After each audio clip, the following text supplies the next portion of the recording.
I'm good, man. How are you? A little cranky that I got to spend almost 300 or 400 to $800 to watch NBA games this year. Is this new contract really going to work out for the average fan? I would sure hope so, man. I don't think we've ever had to experience anything like this. You talk about linear TV being free for the average fan that kind of created this whole thing, this nostalgia for the NBA. We never had to do anything like this. I think it should pay off. I think a lot of good talent in the league this year. I think it's going to be very competitive. I think if they leave the gimmicks out of the All-Star game and they keep the fanfare up, I think it could be worth it. But at the same time, I share your display. So it's really something that could make everybody upset. I mean, it's like, it's like being on the streets again, right? They give you something good real quick. You get a taste of it. Now they want to charge you up. I mean, do you think that people can really afford it? I mean, I know you can, but in the long run, will it turn people off, or you're hoping that the product is that good? Well, I think it's less about the product, more about the demand.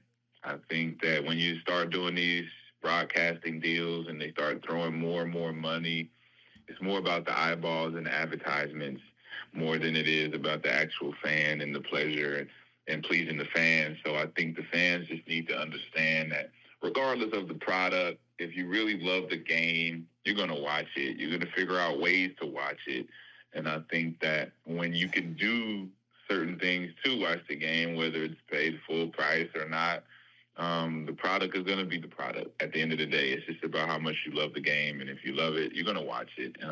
That's true. But affording it, that's a different game. I think that's a different. They're taking advantage of the average fan by overcharging for something that they don't think is really benefits them in the long run. It should be free to all Americans. I mean, with that said, 100%. With that said, load management is one of the reasons why people are really turned off, especially purists, naturalists, and no more people not playing back to back is probably the end of the load management. How do you feel about it, and do you wish you had it back in the day? I don't know anything about load management. We love the game enough to want to play at all times. I don't think any of us players in our era ever thought that we would be asked if we want to play it back to back or we want to play in a game that we have an opportunity to play in. I think that when you get overpaid at some point, you have the opportunity to say you want to play or not. Regardless of how you feel, this different generation is, they come into the game, they just, they've been given so much, they've been spoiled to the point where not playing is not as important as pleasing the fans. And I think that's what they need to get back to, is understand the fans want to see it. This is an entertainment business, and fitting out back-to-backs and all of that speaks to your love of the game. True. All right, I'm a Knicks fan. I think they made a lot of changes this year. They're championship caliber. That's my personal opinion. Who do you think made enough adjustments to bring home the trophy this year? It's tough to say right now as far as the adjustments that's been made, because I'm a Knicks fan too. So I'm not sure if Mike Brown was the thing that we needed when it comes down to taking us over the top.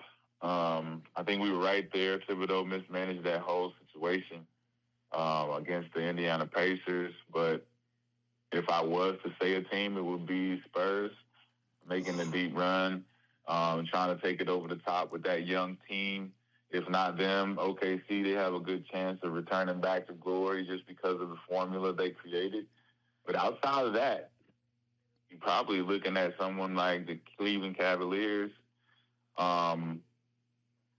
That's about it, man. It's not a lot of teams that have, the fortitude of making it back. The Boston Celtics lose Jason Tatum, they'll be out of contention. And everything else is just up in the air. I will agree. I'm a big fan of Wemby. George Gervin and I were talking about this young man, and just he twists his ankle like 2 to 3 times a game and stays in there. Is he a freak of nature or what? Absolutely. We've never seen anything like him. He has the mentality. He has the will. He's a competitor. He says the right things.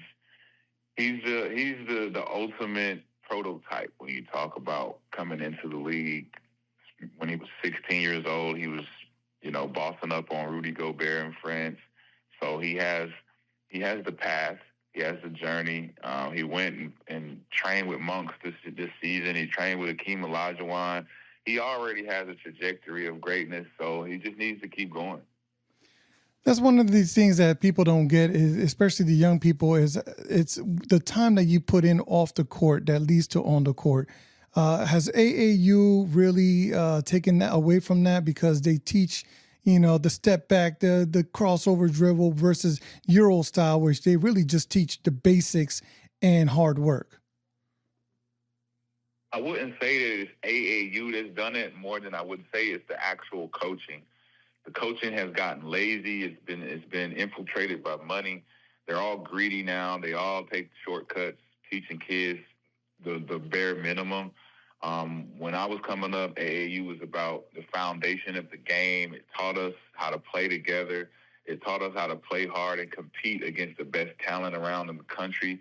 I think they still have the essence of competition, but I think with the shoe companies coming in and throwing around all the money, it takes the love of the game out. The coaches aren't teaching the basics and the fundamentals that are necessary to go to college and then get to college and then go to the pros. Even the college coaches are getting lazy now when it comes to player development. So what we're seeing now is a product of bad coaching. My next question is talking about people getting paid too much and not doing enough work. Well, with the new NBA contract, TNT is now moving, is gone. Inside the NBA is moving to ESPN. Do you think that the quality of basketball coverage is getting watered down the more and more money is being put in? I don't think the coverage is being watered down, because we're covering the game. So the coverage is going to be a product of what we're watching. So if the game is being watered down, the coverage is going to be even worse. So really the former players that cover the game, we all know the game enough to be able to critique in the right way where we can give constructive criticism. But the game is now so sensitive, the players are so spoiled, and the game has been so watered down with the refereeing and allowing guys to do so much that, the coverage is going to be basic. It's not going to be as entertaining. As you know, Chuck and those guys at TNT, they kept it entertaining. They kept it bright. And for all that time that they did it, I don't think it's going to change at ESPN more so than the players actually coming to compete a little bit harder, a little bit more. Due to the NBA schedule, we talk a little bit about coaching. I mean, NBA players now admit that there's very little coaching of plays and running plays throughout the actual season because of how strenuous the season is. Does that dilute the ability? Because they don't even do out-of-bound plays. They don't do any of that during the season. It's like if you don't get it in preseason, you don't get it at all. Yeah, that's kind of weird, because they didn't add any games. It's still 82 games. Since we remembered the merger, I don't think anything has changed with training camps and anything. It's just the players have gotten soft and the coaching has gotten soft. So for anybody to complain about load management and strenuous schedule, there's no strain on it. Nothing has changed. Nothing has changed. There's no reason for you not to practice. There's no reason for you not to run plays. It's bad coaching. It's lazy coaching. All of these guys that they've put in place don't have the backbone to re-implement what the essence of real basketball needs for players to really showcase and be very good players. Man, Mr. McCants, thank you so much for your time. You have a wonderful and blessed day, man. Enjoy the season. Thank you so much.